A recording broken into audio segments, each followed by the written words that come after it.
Per tant, teniu la paraula com vulgueu, començant per Miguel Riera. Bé, vull agrair primer que tot que els organitzadors d'aquest acte m'hagin permès parlar aquí amb aquest reconeixement i homenatge al Paco. No me cuesta nada imaginar a Paco Fernández Buey mirando desde algún rincón escondido de esta sala, por ahí, detrás de alguna de esas columnas, y diciéndonos: os agradezco de todo corazón este homenaje, pero por favor, dedicad vuestro tiempo a cosas más importantes. Creo que los que le conocisteis estaréis de acuerdo conmigo. Así era Paco, discreto, humilde, generoso, carente de afán de protagonismo, siempre dispuesto a echar una mano a quien le pidiera ayuda. Dejadme que diga esto de una vez por todas, que lo deje bien sentado, aunque vosotros, todos los que le conocisteis, lo sabéis. Paco era un hombre bueno, y eso es mucho decir en estos tiempos. Pero ¿cuáles son esas cosas que Paco consideraba como más importantes? Su labor académica, quizá, sus ensayos, dándoles la importancia que merecen y que sin duda los presentes en esta mesa pueden glosar mejor que yo. Pienso que no, o al menos que no exactamente.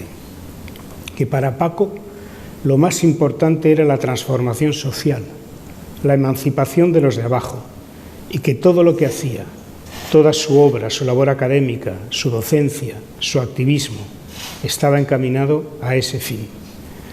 Por eso, si Paco estuviera aquí, en ese rincón escondido, seguramente nos diría: mejor discutid de lo que está pasando, rebelaos, combatidlo, no os resignéis. Como buen gramsciano, anteponía siempre el optimismo de la voluntad al pesimismo de la razón, aunque a veces solía bromear con esa frase invirtiendo los términos.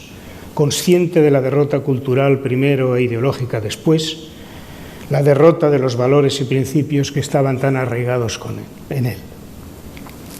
Paco era comunista. Siempre se definió así, a pesar de que esta palabra, en algunas épocas y dicha en según qué bocas, era un insulto. Su comunismo estaba, sin embargo, mucho más cerca del comunismo primitivo, casi podría decir del comunismo evangélico, que del que decían practicar los países del este europeo. Quizá por eso Paco, que era ateo, se llevaba tan bien con los cristianos de base. Les unía su amor por los de abajo. Nada sectario, es bien sabido que militó en el PSUC, probablemente a la sombra de su maestro, Manolo Sacristán. Y aunque abandonó la militancia, se mantuvo siempre en ese ámbito ideológico, a veces más cerca, a veces más lejos. Quizá la vez en que se acercó más al viejo Partido Comunista y Izquierda Unida fue en la época en que esta última estaba dirigida por Julio Anguita, formación en la que Víctor Ríos, de quien decía Paco que no era su amigo, sino su hermano, Víctor Ríos ocupaba en ella un lugar destacado. Creo que Paco veía en Anguita dos virtudes que no son frecuentes entre la clase política actual: la sinceridad y la valentía. Siempre en segundo plano, con discreción, colaboró decididamente con Izquierda Unida, encargándose a veces de gestiones delicadas, como cuando se trasladó a Euskadi para sondear con dirigentes políticos y sindicales vascos cuál era la verdadera naturaleza, las verdaderas intenciones que estaban tras el anuncio del Pacto de Lizarra. Esa simpatía por la Izquierda Unida de la época le llevó a ser una pieza muy importante en la Constitución, en los primeros pasos de lo que finalmente se denominó Esquerra Unida y Alternativa. Nombre este que fue objeto de unas agotadoras discusiones previas sobre la bondad del mismo, discusiones que ya no presagiaban nada bueno. Como he dicho, Paco no era nada sectario y vio en la constitución de esa nueva fuerza política el inicio de un proceso de convergencia de las izquierdas pata negra, si se me permite esa expresión dedicada al jamón de buena calidad. Convergencia de las izquierdas que estaban actuando políticamente, pero también de las izquierdas que habían acabado por largarse a casa, aburridas y desencantadas. Paco fue uno de los redactores del llamamiento a la Constitución de Esquerra Unida y Alternativa y de sus principios. En realidad, colaboró en la escritura de casi todos los documentos fundacionales.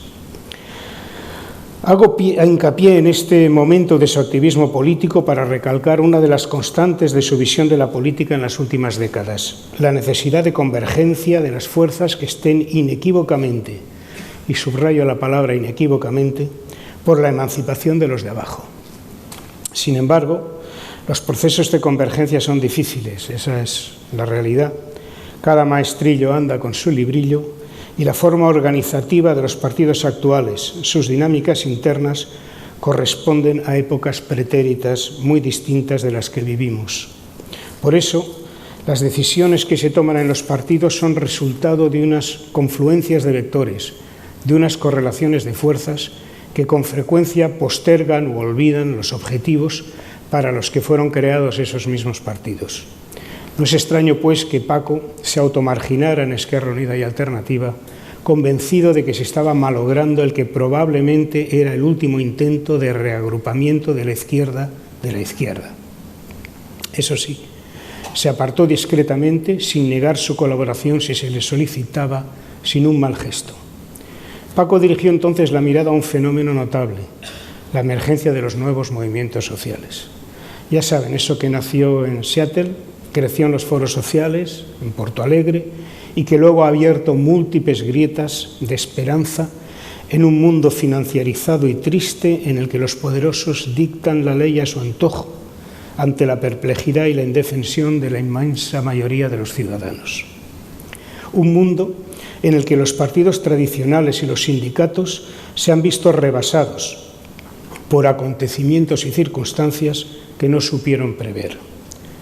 Paco vio esos movimientos como el primer paso de un proceso posible de regeneración del sistema, de regeneración de la democracia, de empoderamiento ciudadano, aunque también entrevió el peligro de que el sistema, si llegara a verse acorralado, pudiera acabar evolucionando rápidamente hacia un populismo de derechas, un neofascismo de cuello blanco y rostro fingidamente amable. No sé si ahora estoy exagerando, pero tengo para mí que Paco creía que en los movimientos sociales radicaba la última esperanza de alcanzar un mundo más justo, menos desigual, en el que la economía estuviera al servicio de las personas y no al revés, como sucede ahora. Y depositaba mucha fe en los jóvenes y específicamente en sus estudiantes. Estaba en contacto con ellos a través de sus clases, de sus charlas, de sus actividades parauniversitarias, y estaba convencido de que había que dejarles a ellos el protagonismo.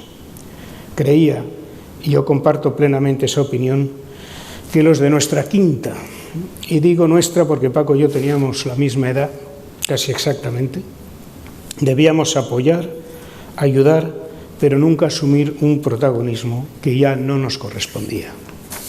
En su cátedra y en el Observatorio de los Movimientos Sociales, con Jordi Mir, el contacto con los más jóvenes le daba fuerza. Se alimentaba de ellos y les devolvía ese alimento en forma de enseñanzas, de consejos, alentándolos a que tomaran un protagonismo que no quería para él. Pienso que su labor en ese terreno ha sido excepcional y rara. ¿Qué nos diría ahora Paco si le pidiéramos consejo? Muy poco antes de su fallecimiento, cuando el cáncer había dictado ya su inapelable sentencia, Paco, mermadas sus fuerzas, salía no obstante a la calle para unirse a una gran manifestación contra los recortes. Si él lo hizo, no es difícil imaginar lo que ahora nos diría. Salid a la calle, movilizaos. No dejéis que os tomen el pelo, aunque ellos tengan la fuerza de los hechos consumados. Agrupaos en alguna de las plataformas que ya existen y promoved la convergencia entre ellas. Recordad que la unión hace la fuerza, que la solidaridad es una herramienta imprescindible.